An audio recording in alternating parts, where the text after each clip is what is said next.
বৈশ্বিক জলবায়ু পরিবর্তনের ফলে দিন দিন ক্ষতিগ্রস্ত হচ্ছে উপকূলের কৃষি ব্যবস্থা। উপকূলীয় অঞ্চলে অবস্থিত হওয়াতে খুলনা অঞ্চলের কৃষি সবচেয়ে বেশি জলবায়ু পরিবর্তনজনিত ঝুঁকিতে রয়েছে। ঝড়, জলোচ্ছ্বাস, লবণাক্ত পানির অনুপ্রবেশ, নাতিদীর্ঘ শীতকাল, অনিয়মিত বৃষ্টিপাত, জানুয়ারি থেকে মে পর্যন্ত লবণাক্ততার প্রভাব, সেচের পানির অভাবে রবি ও খরিফ এক মৌসুমে এ অঞ্চলের মোট 5,54,000 হেক্টর জমির মধ্যে প্রায় 1,05,000 হেক্টর জমি পতিত থাকে। এই পতিত জমি চাষের আওতায় আনতে ক্লাইমেট স্মার্ট প্রযুক্তির মাধ্যমে খুলনা কৃষি অঞ্চলের জলবায়ু পরিবর্তন অভিযোজন প্রকল্পটি এলাকা উপযোগী টেকসই প্রযুক্তি গ্রহণ করেছে।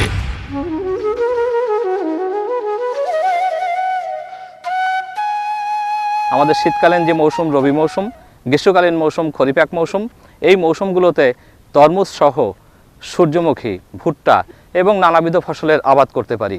আজকে আমরা এখানে সেই চিত্রই দেখছি। ছোট্ট একটি মিনি পুকুর দিয়েই কিন্তু এই যে বিরান ভূমি, সেই বিরান ভূমিটা সবুজ হয়ে উঠেছে। ক্লাইমেট স্মার্ট কৃষি প্রযুক্তির মাধ্যমে এই মিনি পুকুর খনন করাতে এখানে আছে এই মিনি পুকুরে যে মিষ্টি পানি সংরক্ষণ করে এখানে কিন্তু অনেক মাঠ কিন্তু আছে, খালি নেই, কিন্তু তরমুজ আছে। এই অঞ্চলে আমনের সাথে সরিষার রিলে চাষের মাধ্যমে 2 ফসলি জমিকে 3 ফসলি জমিতে রূপান্তরিত করা সম্ভব হচ্ছে। রিলে পদ্ধতিতে সরিষা চাষ একটি অন্যতম কার্যকরী পদ্ধতি বলে আমরা মনে করছি, কারণ এক্ষেত্রে ধান মাঠে থাকা অবস্থায় সরিষার বীজ বপন করা হয় এবং স্বল্পমেয়াদী ধানের জাতের সাথে রিলে পদ্ধতিতে যদি সরিষা চাষ বা খেসারি চাষ করা যায় তাহলে খুব সহজেই 2 ফসলি জমিকে 3 ফসলি জমিতে রূপান্তর করা যাবে। আমি এই মাঠে দুটো চাষই করতাম, পাশের মাঠে দেখি রিলে চাষ করে। আমি শুনছি যে রিলে চাষ করে, কেমন করে তাই গতবার তারা করছিল, তাদের দেখা দেখি ধান কাটার 10 দিন আগে আমি সরিষা বাড়ি 14 সরিষা আমি ছিটায় রোপণ করি। আমার এই ফসল দেখার পরে অনেকেই উদ্বুদ্ধ যে না, আগামীতে আমরাও সবাই করব।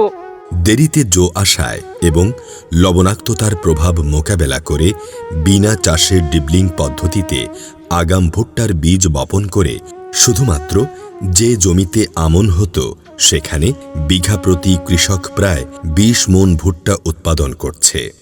আমার এই জমিটা এই দীর্ঘ 20 বছরের মতো চাষ করি, আমন ধান ছাড়া অন্য কোনো ফসল আমার এখানে হয় না। তবে এবার নতুন পদ্ধতিতে ডিবলিং পদ্ধতি থেকে একটা ভুট্টা চাষ আমরা শুরু করছি। দেখতে পাচ্ছেন খুব সুন্দর গাছও হয়েছে, আর এই গাছ থেকে আশা করি আমরা 20-25 মণ ভুট্টা অবশ্যই পাবো। আমাদের এই জমিটা প্রতীক পড়ে থাকতো, থাকার পরে এই ডিবলিং ভুট্টা চাষের কারণে এই আমাদের জমিটা চাষের আওতায় আইছে। এখন দেখেন কত সুন্দর ফলন আইছে। আমাদের তো একটাই ফসল হতো, ডিবলিং এই ভুট্টা চাষের কারণে আমরা 2টা ফসল পাচ্ছি সিজনই।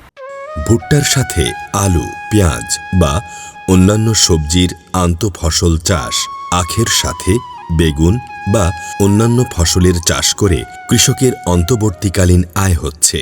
এই ভুট্টা চাষের ভিতর পালন শাক, লাল শাক দেওয়ার পরে অনেক লাভবান দেখা যাচ্ছে। আমার অলরেডি 10,000-15,000 টাকা বিক্রি হয়ে গেছে, এখনও খেতে কিছু কিছু আছে, আর বাদ বাকিটা ভুট্টাও আমার হয়ে যাচ্ছে।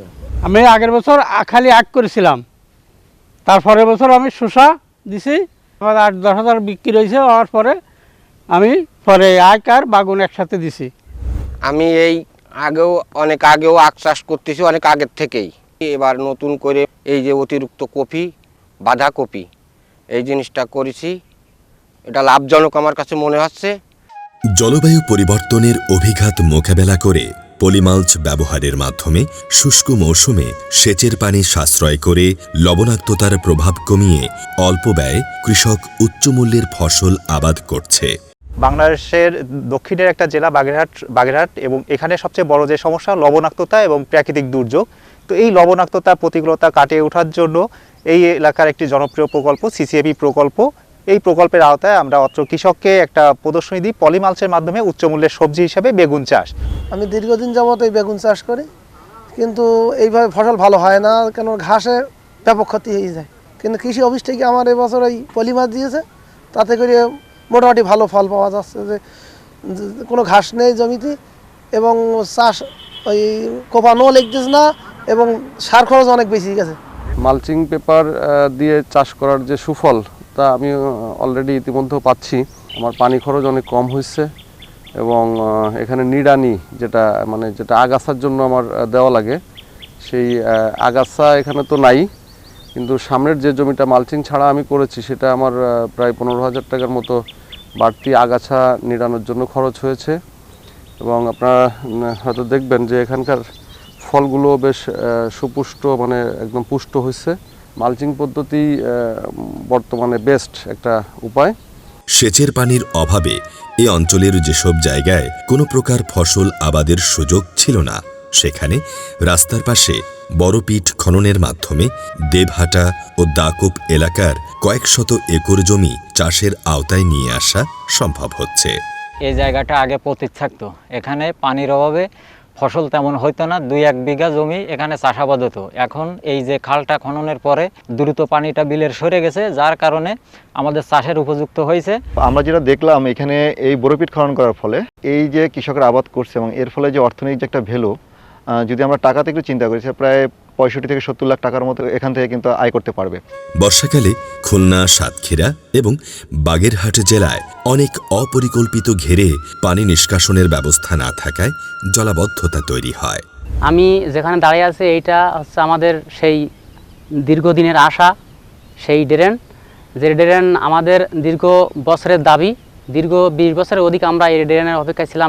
বর্তমান সেই কাজ রানিং চলতেছে এবং কাজ শেষ হওয়ার পথে, এবং এই ড্রেন শেষ হলে আমরা 4 থেকে 500 বিঘা জমি চাষের আওতায় আসবে এবং 200 থেকে 250 পরিবার এর থেকে জীবিকা নির্বাহ হবে। এইসব জলাবদ্ধ ঘেরে প্রকল্পের মাধ্যমে পানি নিষ্কাশন নালা তৈরি করে বড় আবাদ সম্ভব হচ্ছে। 30 বছর 35 বছর পরে এই প্রথম হচ্ছে এখানে নিজের জমিতে ধান লাগাচ্ছে।